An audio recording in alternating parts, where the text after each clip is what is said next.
Capítulo 14. Prosiguió lo que restaba de aquel invierno del 46, mientras yo gestaba la vida que llevaba dentro. Escuchaba mi radio y traducía noticias que hablaban de desacuerdos, atrocidades y escasas opciones para el optimismo. A veces, en función de su trabajo, me reunía con Fran Nash y charlábamos durante horas.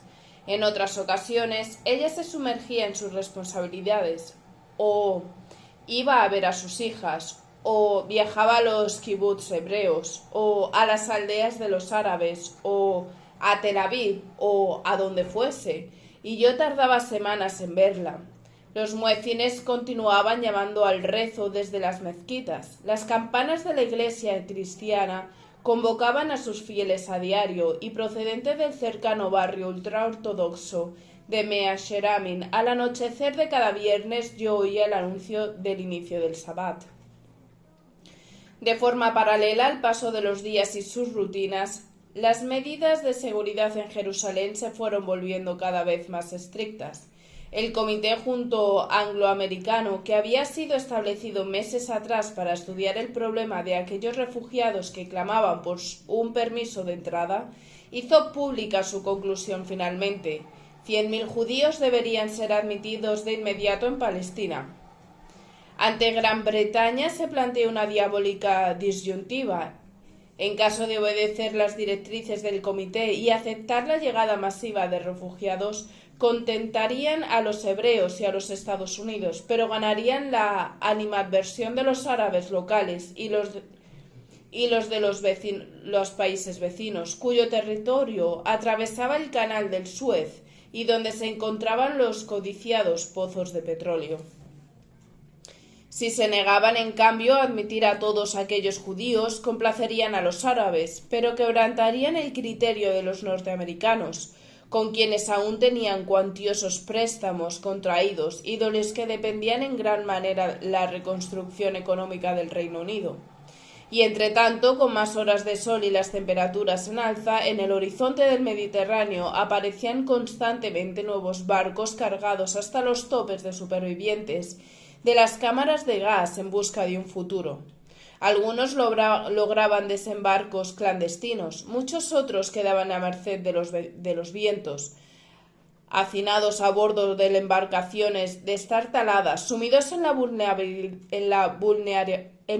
vulnerabilidad y la incertidumbre. La balanza se inclinó al final hacia la segunda de las opciones. El primer ministro laborista Clement Attlee anunció que Gran Bretaña seguiría sin aceptar la llegada masiva de refugiados.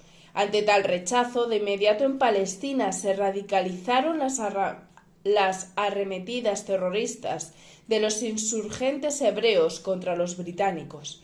Asaltos, sabotajes, secuestros, atracos, atentados directos a instituciones y a objetivos concretos, con nombre y apellidos, robos de armas, munición y todo aquello susceptible de causar daño, guinta, dinamita, TNT, latas de gasolina.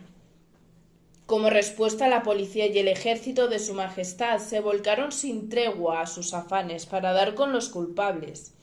Los buscaban concienzudamente en las ciudades y los asentamientos. Había por todas partes checkpoints volantes y registros en los kibbutz, en los poblados, en viviendas anónimas de los suburbios y los arrabales, en los pasajes y callejones, por los tejados, los sótanos, los almacenes, las trastiendas. Contaban con datos cuantiosos, nombres, orígenes, edades, checos, polacos, rusos, austríacos, iraquíes, alemanes de 19, 20, 22, 25 años. Sus retratos se colgaban en las paredes de las comisarías, se ofrecían recompensas por información acerca de su paradero, 200, 300, 500 libras, pero nadie abría la boca.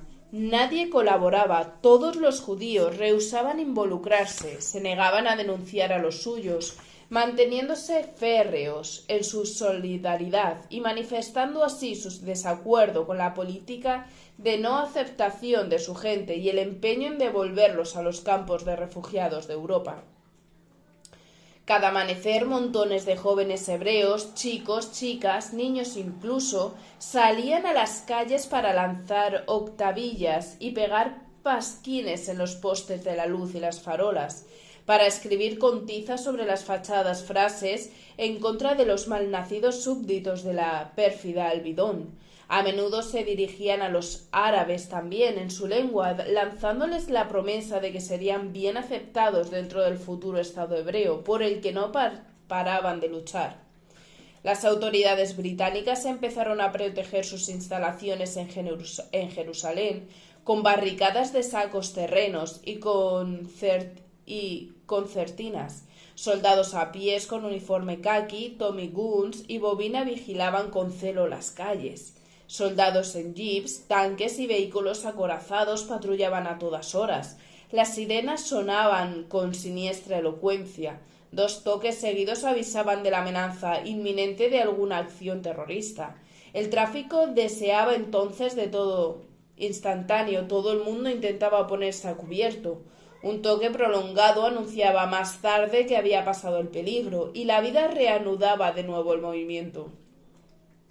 Ante los escasos resultados para dar con los culpables, se decretaron toques de queda en los barrios judíos.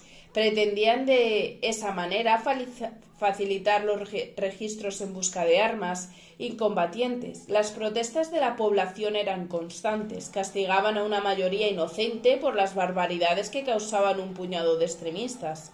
Aún así, a la hora impuesta, a las 6 de la tarde normalmente, el Yishuv, toda la población judía quedaba confinada en sus hogares, dejando las calles desiertas y cerrando sus negocios. Ni a sus propios jardines ni a sus propias ventanas siquiera se les permitía asomarse. Hombres, mujeres, niños, ancianos, daba igual si se tratara de empleados, empresarios, comerciantes o desoficiados. A todos afectaba la orden.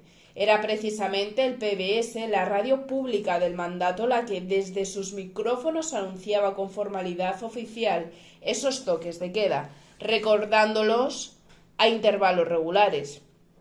En paralelo, la policía recorría esas calles repitiendo insistentemente la estricta prohibición de salir, en inglés y en hebreo con altavoces. Alguna vez fui testigo de cómo montones de madres corrían hacia sus casas agotando la última media hora, arrastrando a sus hijos angustiadas por si no lograban llegar y eran detenidas, algo que solía hacerse sin consideración ni miramientos. Más de 70.000 judíos quedaban día tras día bajo aquellas severas restricciones, confinados en sus domicilios, amontonados lo mismo en pequeños pisos que en villas acomodadas o en humildes casas bajas, hechas con bloques de cemento, silencioso y obedientes dentro de sus viviendas, con las persianas bajadas y los portones cerrados, leyendo la prensa escrita en la lengua de los profetas, oyendo la radio con el volumen al mínimo si tenían la suerte de poseer un aparato, humillados, asustados, hablando en la oscuridad entre susurros. Las patrullas armadas de la policía entraban entonces en acción, con linternas, reflectores y perros. Llamaran a la puerta que llamaran, fuera la hora que fuese, los de dentro tenían la obligación de abrir y de dejarlos entrar libremente. El toque de queda se levantaba a primera hora de la mañana, en cuanto la radio y los megáfonos anunciaban su fin. Las persianas se subían entonces, las tiendas y los talleres volvían a abrirse, la vida de los judíos se ponía de nuevo en pie y comenzaban una nueva laboriosa jornada de actividades cotidianas, entreveradas con resistencia. El afán combativo de los sionistas era incombustible, todo resultaba soportable con la mirada puesta en la creación de su propio Estado. A medida que la primavera se fue instalando en Palestina, mientras los montes cercanos se llenaban de amapolas y el aire empezaba a calentarse con el kamsim proveniente del desierto, yo seguí traduciendo las noticias que salían rumbo a Argentina, cada vez con más frecuencia según aumentaban los disturbios. Cosía también ropa para mi criatura, ahora que ya tenía una forma rotunda, prendas minúsculas hechas con pequeñas puntadas sobre algodón y batista. arrullos y sábanas, y tampoco paraba nuestra vida social. Parecía como si los británicos y el resto de los extranjeros pretendieran apaciguar su nerviosismo y exhortar los fantasmas del miedo, llevando en paralelo una ajetreada agenda de encuentros, reuniones, soirées y cenas, en establecimientos públicos y residencias privadas, entre licores, cigarrillos y platos de mece. Todo el mundo hablaba y discutía, sugería, interpretaba, comentaba, rebatía y auguraba. Las pasiones humanas se mantenían asimismo activas, descaradamente públicas en ocasiones, como si la tensión hubiera llevado a los gélidos ingleses a perder el pudor y el recato. Se comentaba que la esposa de un alto cargo del secretariat vivía un atrevido afaire con un atractivo árabe miembro de la poderosa familia de los Nusseibeh, que el director de la British Electric Company se negaba a romper su idilio extramatrimonial con su secretaria judía, que el teniente general Sir Everard Barker, mando supremo de las fuerzas británicas en Palestina y Transjordania, andaba perdidamente enamorado de la gran Katy Antonius y cada noche bailaban juntos cheek to cheek,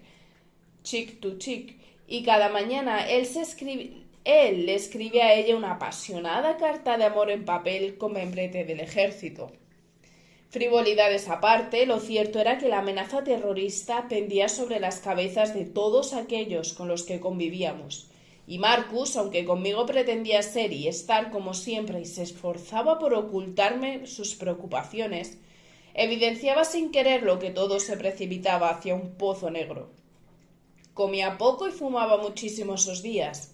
Se le marcaban los pómulos y aquellos pequeños pliegues en las comisuras de la boca que indicaban el inicio de su madurez se habían vuelto casi surcos.